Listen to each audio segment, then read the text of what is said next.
Marketplace, Women and Men, Money and Politics in Paris, 1830 to 1870, published in 2000, and is currently completing a book on Parisian public spaces in the 18th century.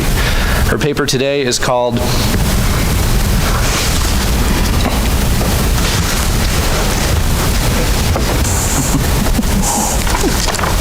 Her paper today is entitled Memories of Fear in the Early French Revolution. Thank you.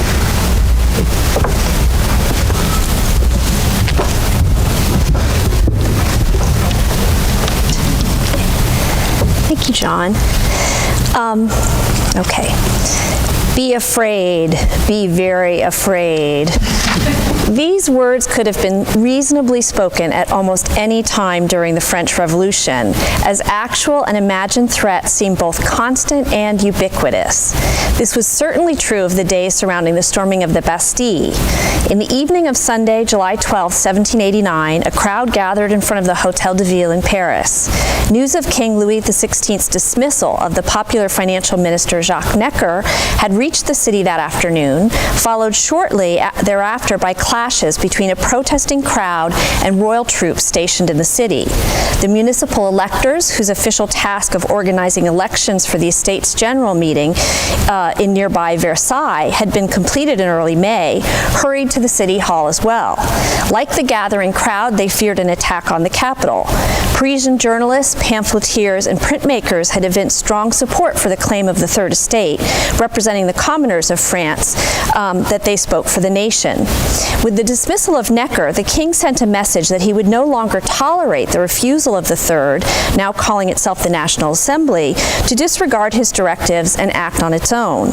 That morning, posters had gone up around the city stating that the troops mustering outside its limits were there only to protect against criminal troublemakers.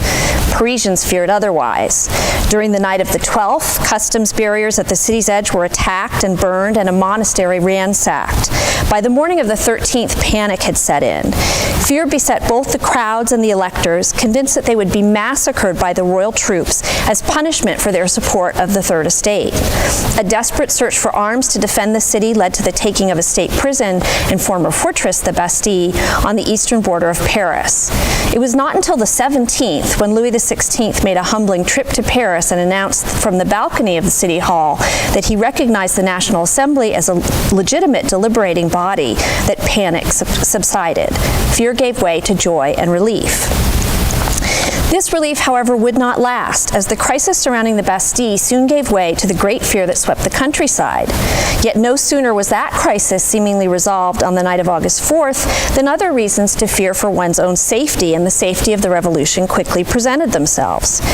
Fear was a constant factor in the revolution, and as historians have argued, was as much a driving force of revolutionary politics as any ideological convictions. To provide just three examples, Jean-Clément Martin has argued that in 1789, fear born from ignorance concerning the goals and needs of various groups within French society and fed by constant rumors filled the power vacuum created by the challenge to the authority of Louis XVI, unleashing a dynamic of violence that made moderation impossible.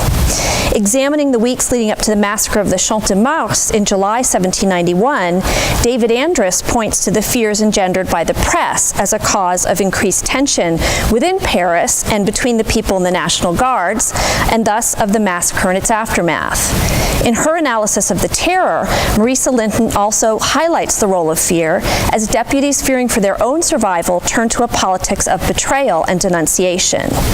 Fear was so pervasive, William Reddy writes, that it was unsustainable. Ending the terror was an attempt to escape the emotional suffering caused by fear of not being perceived as genuine. Fear was certainly part of the revolutionary experience, and while much of this fear was driven by unfounded rumors, people often had good reasons to be afraid. The work of historians such as Martin, Andrus, and Linton help us to understand how fear contributed to inciting individuals and the state to violence, and how fear could both radicalize segments of the French polity and justify measures meant to limit popular governance. Fear was thus crucial to the revolutionary dynamic. Yet in thinking about fear, historians have focused primarily on the ways in which this emotion undermined the revolutionary project of creating a more egalitarian public united behind the principles of political liberty and the rights of man. Indeed, the very term public seems to imply the absence of fear. The literate pre-revolutionary public that, following Habermas, historians of the 18th century have revealed to us in such wonderful detail, formulated its own claims to existence and authority through the emotions of love and empathy.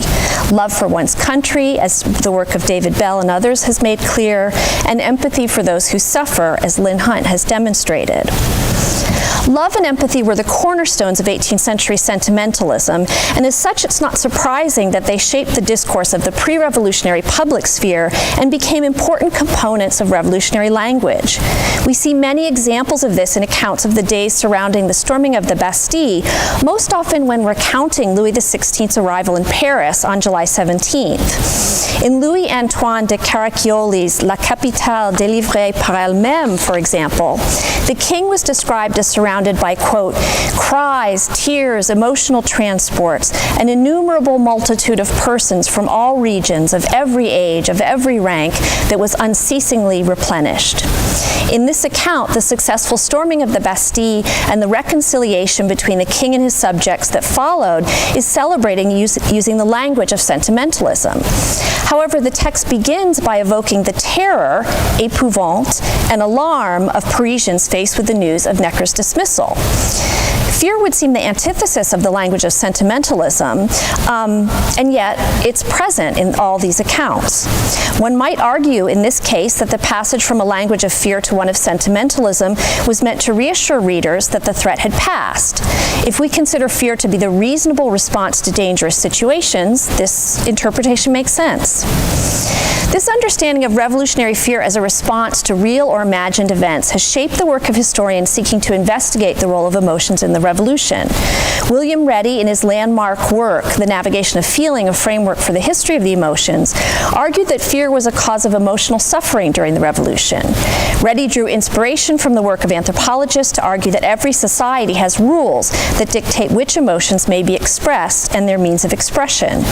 Even in the most strict of these emotional regimes, as Reddy terms them, it is impossible to expect total adherence to emotion rules since, quote, one always finds a divergence between social principle, the formal patterns of culture as publicly explicated, and social practices, the strategies and miscues of relation building. The constant correction that this divergence necessitates is what Reddy calls navigation.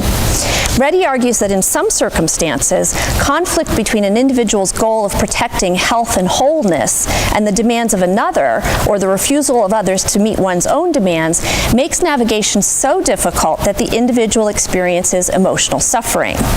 Reddy argues that this was the case during the Revolution, when threats to personal safety made it difficult to conform to the existing sentimentalist emotional regime. Sentimentalism caused for an authentic display of emotion that became increasingly dangerous during the terror, leading to, quote, an escalating spiral of suspicion because everyone felt like a hypocrite in the face of such laws. The fear produced in this situation was unbearable, Reddy argues, leading to unsustainable emotional suffering. After the fall of Robespierre, sentimentalism was banished from politics as a means to similarly banish the fear that caused suffering. Of course, no one wants to live in fear. However, by looking at fear as a straightforward response to danger and as a purely destructive emotion that individuals seek to avoid, we miss the complicated ways in which fear also serves to create communal bonds. Scholars working within emotion studies have emphasized the importance of collective emotions in articulating social relationships and in forging a link between individual and community. To approach fear in this way, it is useful to distinguish between what I will call, following Brian Masumi, feelings and emotions.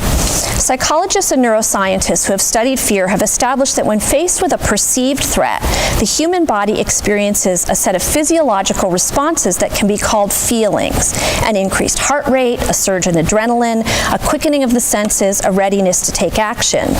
Upon the perception of feelings, human beings attempt to make sense of the situation situation and determine appropriate actions.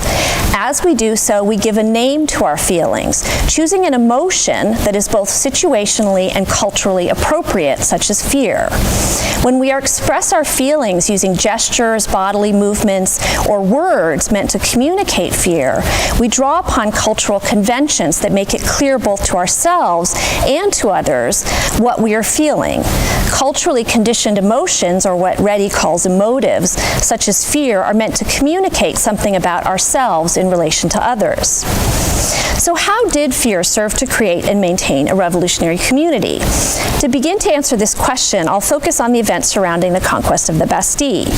Between July 12, 1789, when the news of Necker's dismissal reached Paris, and July 17th, when the king came to Paris, Parisians feared reprisals from royal troops for the city's support of the Third Estate, attacks of brigands, and the unpredictability of an armed and unsettled populace. These fears were not unreasonable, but neither were they unmediated reactions to events. Fear appeared to be an appropriate emotion rather than, for example, anger or despair, in part because a model for making sense of the situation already existed, the St. Bartholomew's Day Massacre of 1572. Descriptions of the July 1789 crisis in Paris made repeated reference to this event. For example, the anonymous Le Projet échoué contre la ville de Paris described the massing of troops in and around the capital as, quote, the preface to the St. Bartholomew. We will see, warned the author, the houses of patriots burned down, the public libraries abandoned to flames, the Palais Royal pillaged, devastated, sacked. The St. Bartholomew's Day Massacre, in which Catholic forces killed Huguenots in Paris, was a reference that would have been easily understood. Voltaire's poem La Henriade, published in 1723 and reissued continuously throughout the 18th century, painted a vivid portrait of Coligny waking in fear in a Paris under siege. And I quote, "Sudden at once a thunderous hideous cries break his soft slumbers. Sudden to his eyes 1,000 horrid shapes of murder rise. His palace blazing through the glowing air, and arms and torches cast a sudden glare. Weltering in blood, his murdered servants lie, their panting limbs the dusky flames supply. From every side the furious rabble pour, wild for their prey, in savage sounds they roar. Spare none, 'tis God directs our hand, the king and Medicis their blood demand." Other reminders of the massacre, such as those in descriptions of the history of Paris and of the city itself, similarly kept the memory of widespread violence in the city alive. By referring to the St. Bartholomew's Day Massacre, authors describing the fear they and others felt in July 1789 situated individual responses to the feelings caused by perceived danger within a shared social context. While the well-educated would have been familiar with the Henriade, those who didn't immediately get the reference would soon understand, as Marie-Joseph Chénier's blockbuster play, Charles IX, or the St. Bartholomew's, which premiered in November 1789, popularized, as Jean Gommier puts it, the massacre. As with the anonymous author of Le Projet échoué, Chénier linked the St. Bartholomew's Day Massacre to the storming of the Bastille by mixing past and present, such as when L'Hospital, the advisor to Charles IX, who was understood to be Necker by revolutionary audiences, proclaimed, quote, "These awful Bastilles will crumble one day under generous hands." Familiarity with the St. Bartholomew's Massacre offered Parisians a framework for making sense of the mixture of feelings elicited by the events of July 12th through the 17th. The fear that each individual felt could be formulated and communicated through shared references to French history. These references helped Parisians articulate the reason behind their actions during these days, painting even the most violent acts as measures of self-defense against a fear of annihilation that was legitimate because it had already happened in the past. Furthermore, the successful outcome of these days in July could be considered proof of the progress that had been made by all parties since the 16th century wars of religion. This progress was captured by the transition in written text from fear of others to communal expressions of love. Many of the accounts of the July crisis published in 1789 and 1790 begin by evoking fear and end with scenes in which tearful participants physically join together as a sign of the creation of a new political community. For example, Jean Dussault, in his L'œuvre de 7 jours, took pains to recapture the fears of Parisians as the crisis began, as in this characterization of the chaos of the night of July 12th. Oh, how the appearance of things and men suddenly changed. Oh, how peaceful citizens, without plans, without schemes, submitting to the yoke of tradition, were carried away unawares in the whirlwind of civil discord. Dussault also emphasized the continued fear following the successful storming of the Bastille, not only because of the killing of Delaunay, but also caused by rumors that the Bastille might explode because it was filled with subterranean mines, and also by fears of royal reprisals. The tension that the text creates in the reader is not fully alleviated until Louis XVI arrives in Paris and greets the electors. Then, in a scene of reconciliation, the king, quote, gave himself to us, abandoned himself to everyone. We kissed his hands. We kissed all of him up to the imprints left by his steps. From time to time, our transports of love and gratitude grew twice as strong. Similarly, the detailed account compiled by Honoré Duverrier captures the many moments of fear experienced by Parisians during the July crisis, noting at one point that, quote, tumult, disorder, and confusion had reached such a point of excess as disastrous news came in repeatedly with great speed. Like Dussault, Duverrier ends with repeated descriptions of physical and emotional bonding. When the deputies from the National Assembly entered Paris on the 16th, quote, all arms reached out to them, all eyes were filled with tears. When the Marquis de Lally-Tollendal, member of the deputation sent by the National Assembly, announced to the crowd assembled at the Hôtel de Ville that the king would withdraw the troops stationed in and around the city, those near him, quote, squeezed him in their arms. Bailly and Lafayette were subsequently, quote, surrounded, squeezed, embraced by the multitude truly drunk with emotion. In these texts, as in other shorter accounts of the July crisis, the widespread fear evoked throughout the text gives meaning to the hugs and tears at the end. Furthermore, the emphasis on physicality, whereby those who were previously divided must repeatedly touch each other, both draws on and alters pre-revolutionary sentimentalism by shifting the focus from the sight of others suffering to the physical touch of others who have also experienced fear. The emotional community forged through fear is not an imaginary community. It is an actual community comprised of others whose bodies surround and touch each other. This emphasis on physicality contrasts with what could be considered a more traditional evocations of sentimentalism in speeches that immediately preceded Necker's dismissal. So on July 10th, for example, Jean-Henri Bancal des Issards called for the formation of a garde bourgeoise in Paris to defend against, quote, the frightening preparations being made by troops surrounding the city. Des Issards wrote that when faced with fear of attack, quote, who is not moved? What citizen, in seeing his country in tears, would not hurry to wipe her tears and come to her aid? Here it is the suffering caused by fear that provokes empathy in others, including one's country. Similarly, on the same day, the Elector Cara argued that faced with what he called this apparatus of terror, by which he meant the royal troops surrounding the capital, service in a garde bourgeoise would extend the love one felt for one's family to all Parisians. And he stated, quote, it is an honor to watch over the safety of one's brothers. In these examples, fear does not divide Parisians, but instead motivates the creation of what we might call fraternity, a love for and willingness to help others. Depictions of the July crisis that linked fear and fraternity encourage people to relive the strong emotions of these days. As a critic wrote in 1791 of the play about the storming of the Bastille, La Liberté Conquise, quote, each scene retraces for inhabitants of Paris the troubles that agitated them and the dangers they faced. These painful memories, as he put it, allowed them also to relive the joy and relief once the crisis had passed. A celebration of the storming of the Bastille that left out the surrounding climate of fear would have been unable to remind people of the simultaneous transformation of both each individual Parisian and the French nation that occurred in July of 1789. The passage from fear to fraternity rendered a diverse population that was fearful of both outsiders and each other into a cohesive and caring community. Threats and acts of violence were transformed into shared embraces and tears. As Joanna Burke has written, quote, "Without emotional exchange, no amount of shared characteristics will create either the group or social action."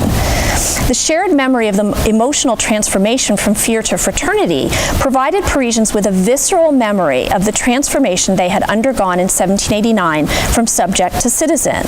This was a memory that Parisians willingly relived, and one that may have primed them to experience fear as a politically transformative emotion necessary to the creation of a unified community. Looked at in this light, we might be better able to understand why Parisians were able to sustain repeated moments of intense fear without turning against the revolution. Rather than the cause of emotional suffering, as Reddy argued, fear paired with a fraternity may have helped Parisians cope with the chaos of the revolution. Thank you.